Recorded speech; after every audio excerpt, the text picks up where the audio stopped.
Time is the volume of mind. നമ്മുടെ മനസ്സിൽ നിൽക്കുന്ന ഇടം തന്നെയാണ് സമയം. അതേപോലെ തന്നെയാണ് സ്പേസും സമയത്തിൽ നിൽക്കുന്നു. നമ്മുടെ മനസ്സും സ്പേസും രണ്ടും സമയത്തിലുള്ള ഒരു സംഗതിയാണ്.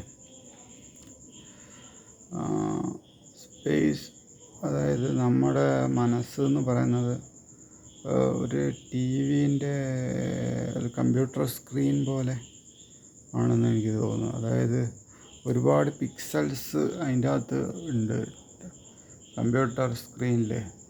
അത് പല പല നിറങ്ങൾ വന്നും പോയി ഓരോ പിക്സലിൽ.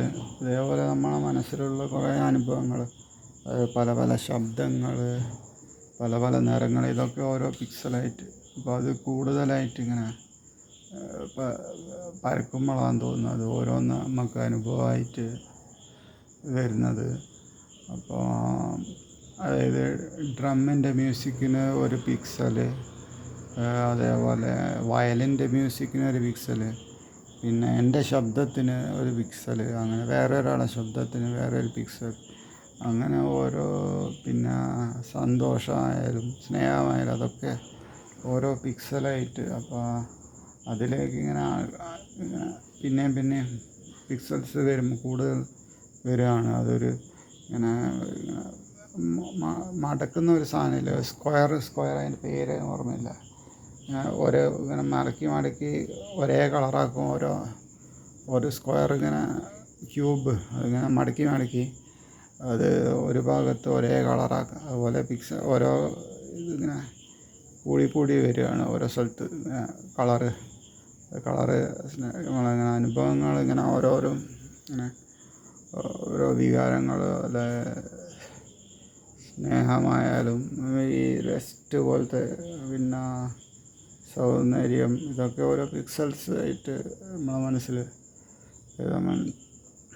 നമ്മളെ സന്തോഷത്തിൻ്റെ ഇത് തന്നെ ഒരു 3 ഡയമെൻഷണൽ ക്യൂബ് പോലെ സന്തോഷത്തിൻ്റെ അതിൻ്റെ ഗ്രാഫ് വരുന്നത്. അത് സന്തോഷത്തിനൊരു ഗ്രാഫ്, ഇപ്പുറത്ത് എക്സ് ദുഃഖത്തിന്, വൈ സന്തോഷത്തിന്, പിന്നെ ഇസഡ് വരുന്ന ടൈം, അത് ടൈമിലോട്ട് അതിങ്ങനെ സഞ്ചരിച്ചുകൊണ്ടിരിക്കുകയാണ് ഈ അനുഭവങ്ങൾ ടൈമിലോട്ട്. അപ്പോൾ ഓരോ ടൈം ഫ്രെയിമിലും ഓരോ പിക്സൽസിൻ്റെ ഒരു സ്ക്രീന്, അത് അടുത്ത നിമിഷം അടുത്ത കുറേ കളറും ഇതൊക്കെ വരുന്ന കളർ, അതൊരു ചാട്ടം പോലെ നമുക്ക് അനുഭവപ്പെടുന്ന സമയം. പക്ഷേ അത് ചാടുന്നുണ്ടോ അതോ സമയത്തിൽ അത് അങ്ങനെ തന്നെ നിൽക്കുകയാണോ, അതൊന്നും എനിക്ക് കൺഫ്യൂഷൻ ഉണ്ട്. പക്ഷെ അത് എന്തായാലും ഒരു സമയത്തിൽ ഒരു സ്ക്രീനിന്ന് അടുത്ത സമയത്തിലോട്ട് പോകുമ്പോൾ അതൊരു അടുത്ത പിക്സലാണ്, ഒരു സ്ക്രീനാണ്, അതിൻ്റെ അടുത്തൊരു സ്ക്രീന്. അപ്പോൾ ഇങ്ങനെ ചാടുകയാണ് ഒന്നിൽ. അപ്പോൾ ഈ ഓരോ സ്ക്രീനിൻ്റെ ഇടയ്ക്കുള്ളതാണ് നമ്മളെ ഫ്രീ വില്ല്, അതായത് നമ്മളെ തീരുമാനങ്ങളും അത് ഇതൊക്കെ. അതിനുശേഷം അടുത്ത സമയത്തിലോട്ട് ചാടുമ്പോൾ അതായത് ഫ്രീ വില്ലൊക്കെ അതിനെ ബാധിക്കും. അത് മാത്രമല്ല, നമ്മൾ ഈ പ്രപഞ്ചം എന്ന് പറയുന്ന ഈ ഒരു യൂണിവേഴ്സ്, അതിലുള്ള കുറേ കാര്യങ്ങളുണ്ട്, ചലനം, പിന്നെ ഇത് നമ്മുടെ ജീവിതം, ഇതൊക്കെ സാഹചര്യം, അതൊക്കെ അടുത്ത പിക്സലിലോട്ട് ചാടുന്നതിൻ്റെ അതിനെ അത് ബാധിക്കും. ഇതൊക്കെ ഓരോ ഇൻഫർമേഷനായിട്ട് വരും അതിൻ്റെ ഇടയിൽ. പക്ഷെ ശരിക്കുമുള്ള ഈ പിക്സൽസ് എൻ്റെ അനുഭവങ്ങൾ മാത്രമാണ് സത്യമായിട്ടുള്ളത്. മറ്റത് ചാടുന്നതിനെ തീരുമാനിക്കുന്ന കുറേ കാര്യങ്ങളാണ് നമ്മളെ ഫ്രീ വില്ല്, തീരുമാനം. അപ്പോൾ ഒന്നിൽ തന്നെയാണ് ജീവിതം. ഈ ഒരു ഒന്നിൽ നിന്നും വേറെ ഒന്നിലേക്കുള്ള ചാട്ടം, ഒരു സ്ക്രീനിൽ നിന്ന് അടുത്ത സ്ക്രീനിലോട്ടുള്ള ചാട്ടം. അപ്പം നമ്മൾ സന്തോഷം വരുന്ന പ്രധാനമായിട്ടും നമുക്ക് ഈ സൗന്ദര്യമുള്ളൊരു വസ്തുവിനെ കാണുമ്പോഴൊക്കെയാണ് ഒരു പാട്ടായിക്കോട്ടെ, സംഗീതം, നല്ല മ്യൂസിക്, ചിത്രങ്ങൾ,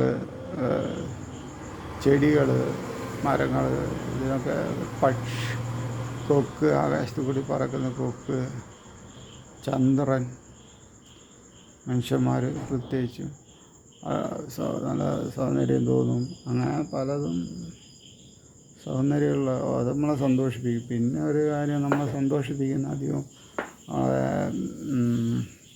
അത് നമ്മളെ സ്നേഹമാണ് തന്നെ. സ്നേഹത്തിൻ്റെ ആ ഒരു പാട്ടൊക്കെ കേൾക്കുമ്പോൾ നമുക്ക് തോന്നുന്ന ഈ ഒരു സ്നേഹം എന്നുള്ള, പിന്നെ നമ്മളിങ്ങനെ ഓരോ ഡിസൈൻസ്, ആഗ്രഹങ്ങൾ, അതും നമ്മളെ ഇങ്ങനെ 3 കാര്യങ്ങളാണ് നമ്മൾ പ്രധാനപ്പെട്ട സന്തോഷത്തിൻ്റെ. ദുഃഖത്തിൻ്റെ ഇതിലോട്ടൊക്കെ വരുമ്പം ഈ ഒരു വേദന, ശരീരത്തിൻ്റെ ഓരോ വേദനകൾ, പിന്നെ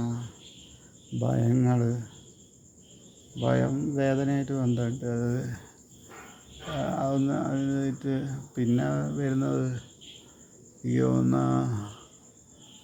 വേദന, പിന്നെ ഓരോ ഒറ്റപ്പെടൽ, അസ്തിത്വപരമായുള്ള ഒരു ഒരു ഭയം, ഇൻഫിനിറ്റീവിനോടുള്ള ഭയം.